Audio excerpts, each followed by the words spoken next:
Governo encerrou o pagamento para a família José Martir na Bela Reta pensão mensal, um montante de dólar americano real sanulo e a fulan dezembro. Ministro Assunto Combatentes Libertação Nacional, Gilda Costa Monteiro Ansoro, lihusi conferência da imprensa declara, Presidente da República José Ramos Horta promulgou na Decreto-Lei número 305/2005, nebe atufa apoio financeiro da ida ba membro família José Martir Sira nebe Closan.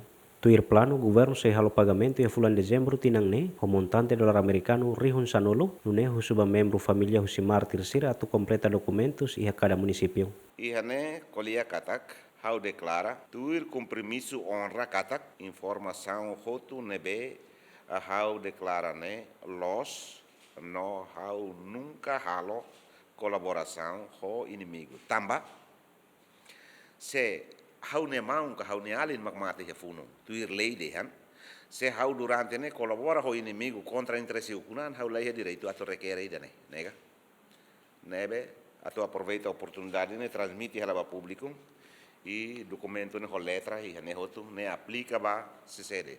Agora é masira ne be makato requer prestação única ka financeiro único ne e maida requer marti de cidadania. Se how ne mau na em rua katolo makmate, mas be ita aplica na fatin hansa pensão ne be liu bakoto la acumula na em rua tolo mate how so bele requer ida. Então financeiro único ida nemos atribui ba ema ida.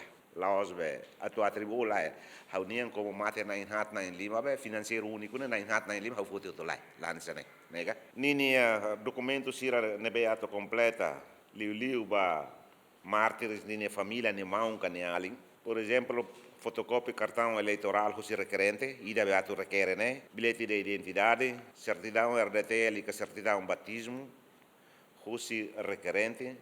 E hanemos temi ela lia fuanida de certidão Morris RDTL ka, certidão batismo original que se mártires, mas be ne explica que crai ka declaração nascimento, também e é mabalo mos ia tempo na ban, ne naran tau mas be ne lasrani. E ato informa ao público, ba ema hototo labele inventa documento, hori tau ema seluk sai hanesa nene mau, ka nene ali, ou tau ema seluk sai hanesa uang, né, cuidado de dia tamba, buat neve mak ne declara ia formulário oi né, se nia mak inventa buat rumah abang bayar investiga hetang, nia se devolve filha fale pacote ida ne benesimu ka osa ne benesimu ne tem que for filha ne tuir lei. Projeto Decreto-Lei número 305/2005 ne, o objetivo atu reconhece no valoriza sacrifício sisira nebe fosira nia vida ba independência Timor-Leste, o de garante justiça social basir ni membro família basic, nebe exclui husi pensão nebe prevê e estatuto combatentes nian. Dadang ne família martir closan rihung ida atu serua liu makata mau na dokumento atu hetan subsídio montante rihung sanulune. Antes ne tuir lei nebe define estatuto combatentes siranian, família hanesan maung aling ka inang aman husi martir sira nebe closan, bele trata ho dihetan pensão mensal husi estado, mas be governo atual altera ona lei ho dihalakon pensão direto idane. Mateus Romário, Bem-vinda Ximenes, GMN.